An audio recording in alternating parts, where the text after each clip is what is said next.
Hello and welcome to episode 17 of the Inside Scoop. I'm your host, Cooper, and if you are a recurring listener, then you know that last week there was no episode. I know, bummer, but I'm back this week. I had a lot going on in my life, and I got my wisdom teeth out, and my face was the size of a balloon. I was in a lot of pain, so that's why there was no episode last week, but we're back at it. And I am so excited for today's episode.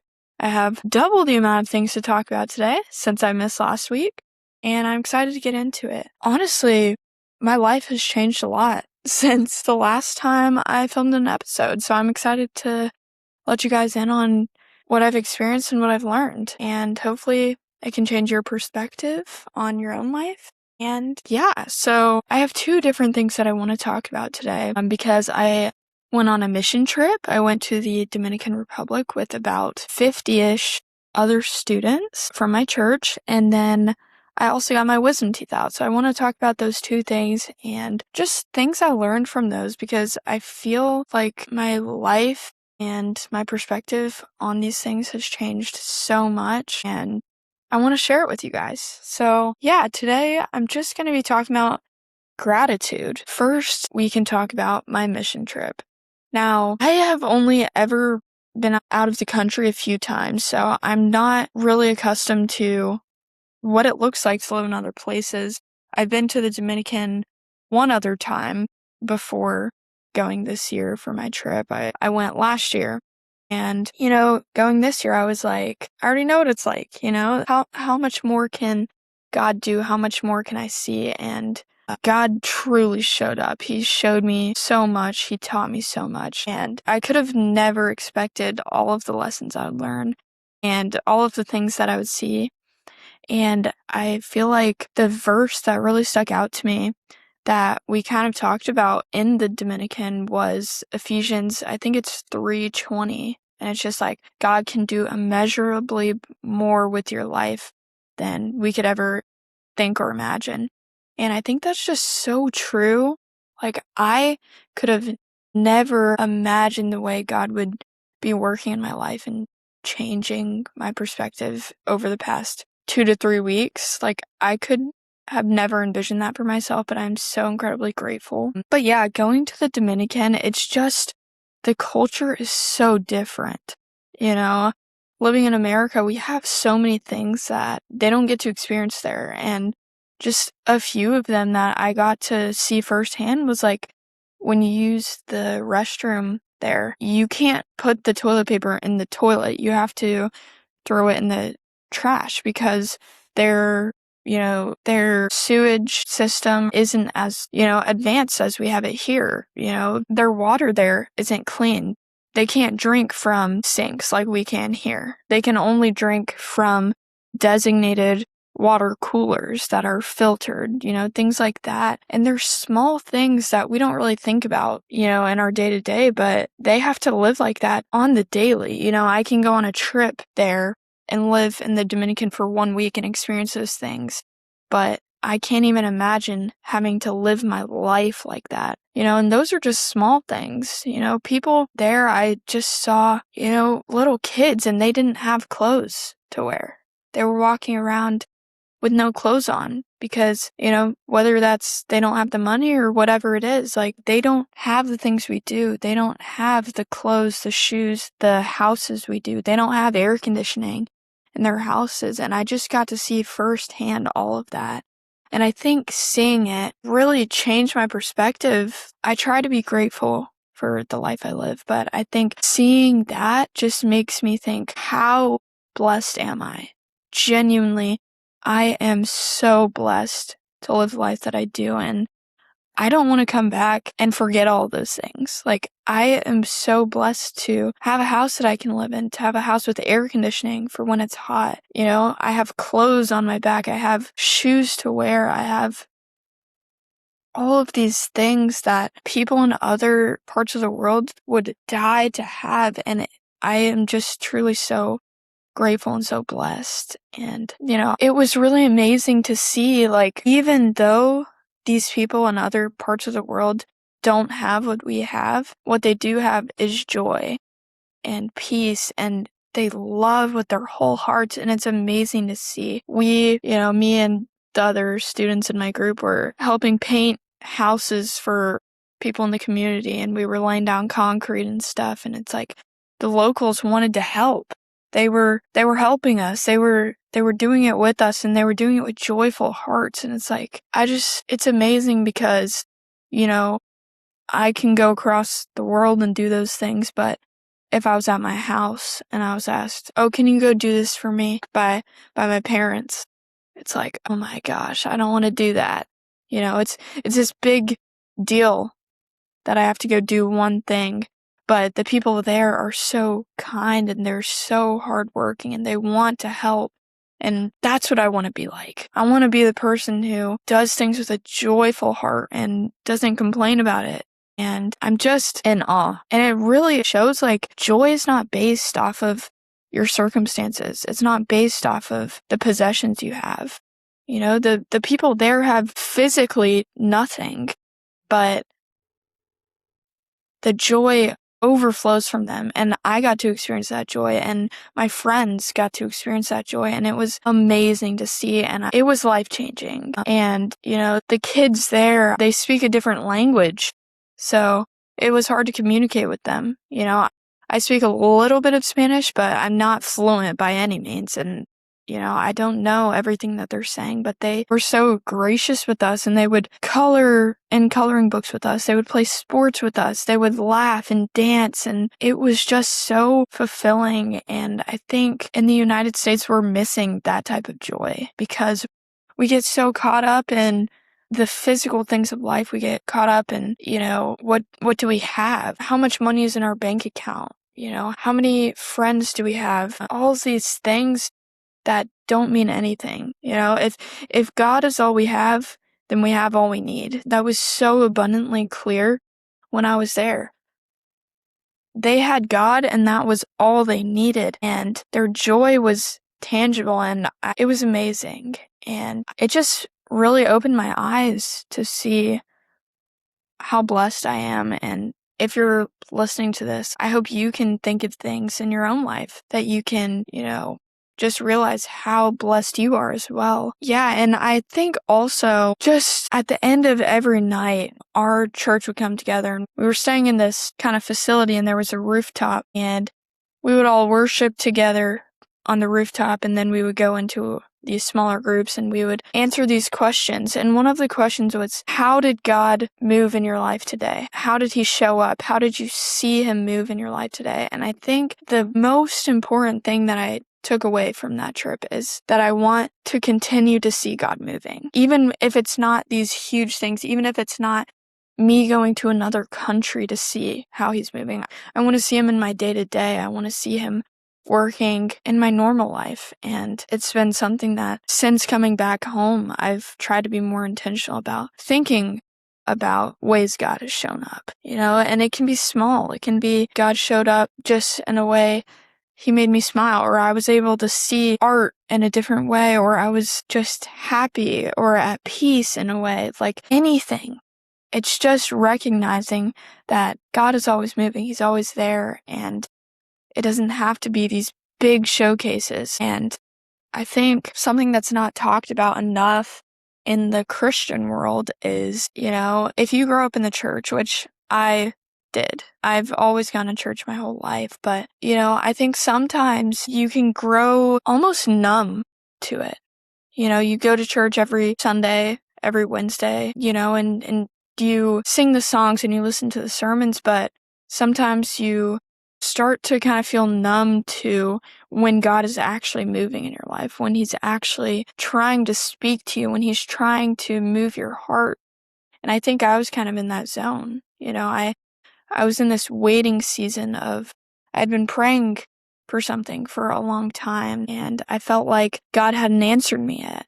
And I was just in this silence, and I didn't know what to do. But then over the course of this trip, I was able to talk about what I was experiencing, talk about the waiting season with people who were experiencing the same thing as me. And I had this really powerful moment with one of my good friends who went on the trip with me, and we got to pray together. and I got to pray over something that he was struggling with, and he prayed over the thing I was struggling with. And sure enough, like, I came home and that thing that I had prayed for, God had moved, and he had moved in my own heart. And, it took me going across the world to see him moving, but I don't want to have to keep going across the world to see that, I think I want to keep this mindset of like, it's okay if I have to wait. I'm just grateful that I can talk to God. I'm grateful that he's always listening and he is working. Even when I don't see it, he is working. He's working behind the scenes. And I'm just so incredibly grateful, that I got that experience, that I got to share my struggles with someone else. And I had someone carry that burden with me. And I got to feel the presence of God in a way that I hadn't felt in a long time. And I got to, that fire that's been inside of me for Jesus for so long, like, it got relit, and there's a new flame that's going, and I don't want to lose that flame. I want to keep growing this fire because I got to see him work. I got to see God move in so many ways, and I want to share it. We had this really powerful time of worship there. One of the nights, it was probably about halfway through the trip, but we went to this church there, and it was worship, and it was a mix of Spanish and English, but the singers there, they would be singing in Spanish, but it was a song that we know in English. So it was a room full of people, and we were all singing in two different languages at the same time, but we were worshiping the same God. And it was so powerful for me to see that, because in the Bible, it says, like, every knee will bow and every tongue will confess that Jesus Christ is Lord. And I feel like I saw a glimpse of heaven. I saw a glimpse of what it's going to be like when we are in heaven and every tongue is worshiping God because he is above all and he's worthy of every breath in our lungs, and no language, no country can separate us from that. I think, going into situations like that, knowing that the kids there and the people there speak a different language and, they have a different culture, I think the enemy tries to scare us with that sometimes. I was nervous. What if I don't understand a single thing the kids are saying? What if the kids don't like me? The enemy tries to scare us away with those things, but God's love unifies us. God's love bonds us, and nothing can separate us from that. God's power is too great for that. Like, nothing can separate us, and I truly believe that. And I just got to see that, and it was amazing. I've never experienced worship like that before. Worship so moving and so perspective changing. It was truly incredible, and it just makes me so happy to think about how one day we are all going to gather together and every language will be worshiping the same God. Every single language. And it doesn't matter where you live. It doesn't matter what language you speak. It doesn't matter what you look like, what your race is. God is above all, and he is powerful, and he is worthy of all of our praise. And it fires me up, and I'm just so incredibly grateful. Like, my heart is filled with gratitude for this trip, and he just did so much more than I could have ever imagined. He opened my eyes to see all that he was doing, and it was amazing. And I made friendships that I hope to continue on for a long, long time. I got to build a community, and now I get to go home and continue the mission.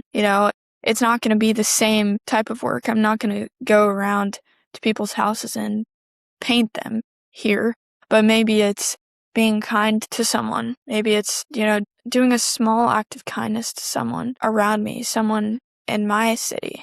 Like, the mission is different, but it's also the same. The mission is to spread the love of God, and it doesn't have to be with words. I learned that in the Dominican. I don't have to go stand on a table and preach to the people around me. Sometimes it can just be smiling at someone.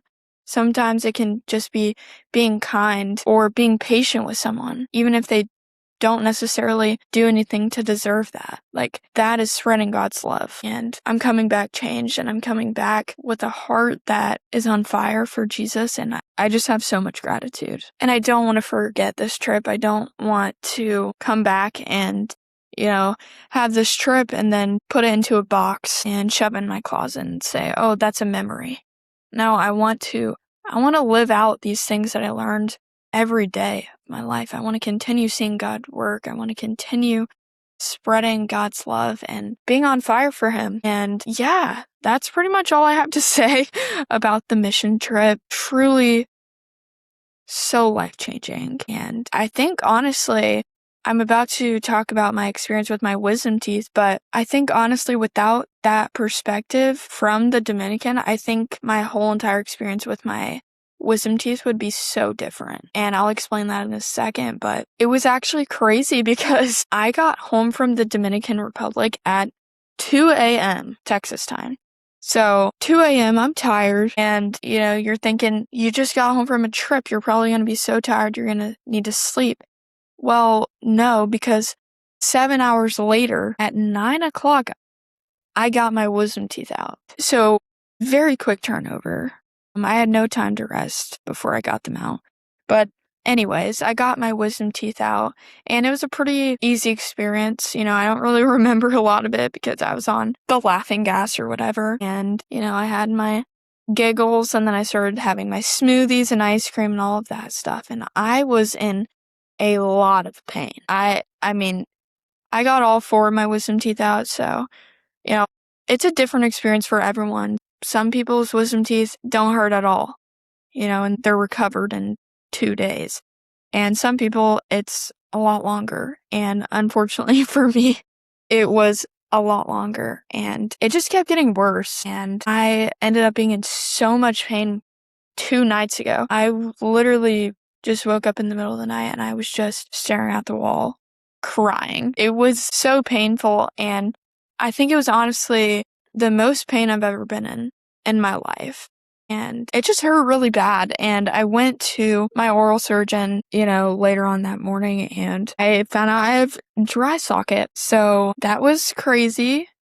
Because I had been following all of the instructions, I had been syringing my mouth, all of those things, all of the rules for when you get your wisdom teeth out, and I still got dry socket. It was frustrating and it was very, very painful, but I had to deal with it. But I think my perspective was so different because as I was going through all of this, I was just thinking, there are people in the world who don't have access to healthcare. Like, yes, I'm going through this and it's painful, but there are people in the world who are going through things just as painful that don't have access to help. They don't have a doctor to help them. They don't have anyone. They have to deal with it alone. And how blessed am I to have access to healthcare? And also, shout out my dad. He's a doctor. So he was able to, give me medicine to help me even more and to, bring that life back to me. How blessed am I to have that, to have access to all of that, to be able to get help. There are so many people in the world who don't have that, and I'm so blessed. And at the same time, it's like for this one event to be the most painful experience of my life, physically, even that, I'm blessed. I have had a relatively pain-free life physically. Like, how blessed am I? There are people dealing with cancer. There are people, dealing with so many things that are so much more painful than this on a day-to-day basis. I only had to deal with these things for a few days, and I'm not fully recovered yet, but the point is, like, that's 1 or 2 weeks of my life going through something like that. But there are people who are struggling every day with physical pains. Like, how blessed am I to live this life? And, people in the Dominican, they don't have access to the healthcare we do. If they were going through this pain, they would have to deal with it on their own. Like, those little perspective changes changed my life. And I'm just so grateful. And I'm grateful that I got to go on this mission trip before I got my wisdom teeth out, because I think my mindset is so different. And I've been able to, every night, I just think, how has God showed up in my life? And I just think, like, even in the midst of the worst pain of my life, like, I was just able to think God showed up for me in this way. God showed up for me by sending me a doctor to help me, by sending me my dad to help me, by sending me my stepmom to stay up with me in the middle of the night when I'm hurting. Like those things, God gave me all of that. God has given me everything. He's given me the breath in my lungs, and I don't ever want to overlook that. I don't ever want to stop searching for God in the little moments. And it's just been so important for me. And yeah, it's been a rough process, but I'm getting back to it. I can't open my mouth fully still, but I'm in a lot less pain than I was even 2 days ago. So we're recovering, we're getting there, and I'm back to, moving and feeling good. And I'm just so grateful. I'm grateful to have a body that can recover like this. I'm grateful to, be able to be back filming this podcast. Like, I'm just so grateful for all of these things. And that morning that I found out I had dry socket, that was the worst day of my recovery. But me and my dad, for months, we've been planning to go to this Noah Khan concert. And that morning when I was just going through that much pain, I was like so sad because I was like, I'm not going to be able to go to this concert. Like, I am in too much pain. But literally, when I tell you God took away my pain, like literally, I went to that concert that night, like just a few hours after I had gone through so much pain. I went to that concert and I had no pain. I ate nachos. I ate literally nachos at that concert, and I had one of the best nights ever. I had so much fun with my dad. It was such a good experience, and it will be a core memory, probably for the rest of my life. It was amazing. I had so much fun. And even that is God showing up for me. Even though, my pain came back a little bit that night, like God still was helping me through it. He was allowing me to have, some peace during that. And I just am so grateful. And if you haven't gone to a Noah Khan concert, highly recommend that. I had the time of my life. I had an absolutely amazing time. He's awesome, and got some merch. That's what I'm wearing now. So yeah, I am just truly in awe of all the ways that God has been working in my life. And I know He will continue to work in my life in these ways. And I'm just excited for what's to come. I'm excited to continue this mission in my everyday life. And I hope that this episode has changed your perspective. I hope that you can look on the things in your own life and realize how blessed you are, and understand that these difficult things in your life are shaping you into the person you're meant to become, and it could be worse. And I'm not saying that to take away from what you're dealing with. Yes, of course, you're allowed to be upset, you're allowed to be hurt, you're allowed to be in pain if you are, but it could always be worse. And I just encourage you to think about how God has shown up for you and just acknowledge it and have gratitude. Fill your heart with gratitude. I'll be doing the same, and I hope you guys enjoyed this episode. I hope you can just fill your brain with positivity, fill your brain with gratitude, and just thank the people around you. Thank God, thank your friends and family for showing up for you. Thank yourself. You guys are amazing. Thank you so much for listening. I hope you guys enjoyed this episode. If you did, and you are not following, please follow. Share this episode with someone who you think might need it. And I will see you guys in the next episode. That's the scoop.